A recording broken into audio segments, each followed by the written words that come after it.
Hello friends, 1987 Italy athletics world championship और कश्मीरा सिंह। अब क्या आपको कुछ याद आया? कोई बात नहीं दोस्तों, 1987 में इटली में एथलेटिक्स की वर्ल्ड चैंपियनशिप चल रही थी। 1500 मीटर का इवेंट होना था और भारत का प्रतिनिधित्व कर रहा था कश्मीरा सिंह। अब 1500 मीटर के इवेंट में लगभग 4.25 चक्कर जो है लगाने थे। पहले राउंड में 300 मीटर की दूरी तय करनी थी और बाकी 3 राउंड में 1200 मीटर की दूरी तय करनी थी। जैसे ही दौड़ शुरू हुई, भारत का कश्मीरा सिंह सबसे आगे था। कमेंटेटर ने बड़े अनमने से ढंग से कहा कि भारत का कश्मीरा सिंह पहले राउंड में सबसे आगे चल रहा है। 2 राउंड हो गए, 3 राउंड हो गए, कश्मीरा सिंह सबसे आगे। कमेंटेटर के शब्दों में कोई उत्साह नहीं था। उसकी नजर थी 2 और धावकों पर जो पीछे दौड़ रहे थे। तो धीरे धीरे जैसे ही चौथा राउंड शुरू होता है, वो धावक कश्मीरा सिंह के नजदीक आते हैं। एक धावक कश्मीरा सिंह से आगे निकल गया। जैसे ही कश्मीरा सिंह एक धावक से पीछे हुआ, उसके बाद पता ही नहीं चला कब वो कहां लुप्त हो गया। जब दौड़ खत्म हुई, स्कोर बोर्ड पर देखा गया तो जो कश्मीरा सिंह पहले 3 राउंड में पहले स्थान पर था, वो 40 धावकों में 38वें स्थान पर पहुंचा और पहले स्थान पर आया एफडी बाइल, सोमालिया का एफडी बाइल। तो दोस्तों, ये मायने नहीं रखता कि पहले राउंड में कौन आगे है। मायने ये रखता है कि फिनिशिंग लाइन को कौन पहले टच करता है। इतिहास में स्थान एफडी बाइल का है, कश्मीरा सिंह का नहीं। अब आज के संदर्भ की बात करते हैं। 10th का +2 का रिजल्ट आया है। बहुत से बच्चों ने बहुत बढ़िया प्रदर्शन किया है, अब वो 90% मार्क्स लिए हैं। उनके अभिभावक बहुत खुश हैं, खुश होना भी चाहिए। वो सोशल मीडिया पर फोटो, नाम अपने बच्चे को सभी जगह शेयर कर रहे हैं। तो ऐसे सभी बच्चे जिन्होंने बहुत बढ़िया प्रदर्शन किया है, अब 90% मार्क्स लिए हैं, उन सब ने बहुत मेहनत की है, इसलिए ऐसे स्थान पर पहुंचे हैं। तो ऐसे सभी बच्चे, उनके अभिभावक, उनके टीचर्स सभी बधाई के पात्र हैं।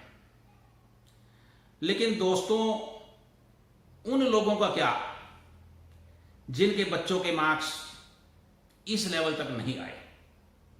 हो सकता है वो 60% की रेंज में हो सकता है लेस देन 60% हो। तो क्या ऐसे अभिभावक, उनके पास गर्व करने के लिए कुछ भी नहीं है? ऐसा नहीं है दोस्तों। ये जिंदगी की जैसी रेस है, उसका एक यूं समझो कि फर्स्ट राउंड है। अभी बहुत लंबा समय है, बहुत कुछ आगे होना है, बहुत कुछ आगे बच्चों को करना है। जो बच्चे इतना बढ़िया प्रदर्शन जिन्होंने किया है, वो बधाई के पात्र है, निश्चित रूप से बधाई के पात्र है। मैं जो कुछ कह रहा हूं, उसका मकसद बिल्कुल भी ऐसा नहीं है कि उन बच्चों को हतोत्साहित किया जा रहा है। लेकिन जो बच्चे इस लेवल के नहीं हैं, जिनके मार्क्स बहुत कम है, ये उनको प्रोत्साहित करने की बात है।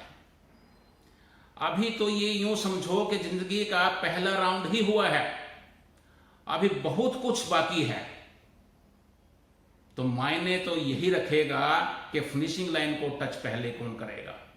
इसलिए जो बच्चे इस लेवल तक अभी नहीं पहुंच पाए हैं, उनके लिए निराश होने की तो जरा भी जरूरत नहीं है।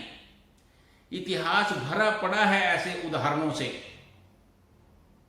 जिसमें स्कूली स्तर पर कई बच्चे शैक्षणिक रूप से बहुत ज्यादा उत्कृष्ट प्रदर्शन नहीं कर पाए, लेकिन जिंदगी में बहुत कामयाब हुए हैं। तो जो बच्चे बहुत बढ़िया परफॉर्मेंस जिन्होंने की है उनके लिए मैं फिर से दोबारा वो बधाई के पात्र हैं, बड़ी अच्छी बात है। लेकिन जब कोई एक हाई लेवल अचीव कर लेता है या किसी अच्छे पद को प्राप्त कर लेता है, उसकी रिस्पॉन्सिबिलिटी बढ़ जाती है।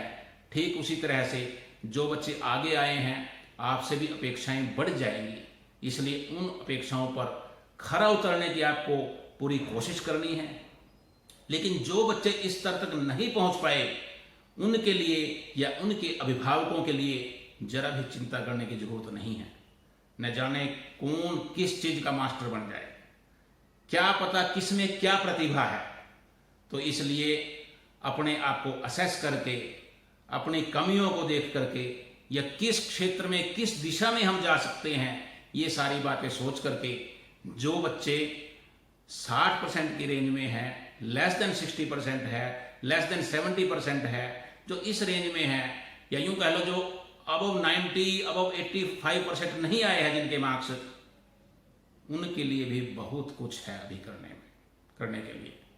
तो इसलिए निराश ना होकर के उनको अपनी जिंदगी की आगे की दौड़ के लिए अपने आप को तैयार करना है और निश्चित रूप से सफलता उनको भी मिलेगी। ये तो पता ही नहीं कि आप सबकी मंजिल है कहाँ। और कई बार ऐसा भी होता है कि जो बच्चे आज बहुत आगे हैं वो किन्हीं भी कारणों से अपने उस स्तर को मेंटेन नहीं रख पाते। तो इसलिए जो अच्छे स्तर पर पहुंचे हैं उनको और अच्छा करने की कोशिश करनी है या अपने उस लेवल को बरकरार रखने की कोशिश करनी है।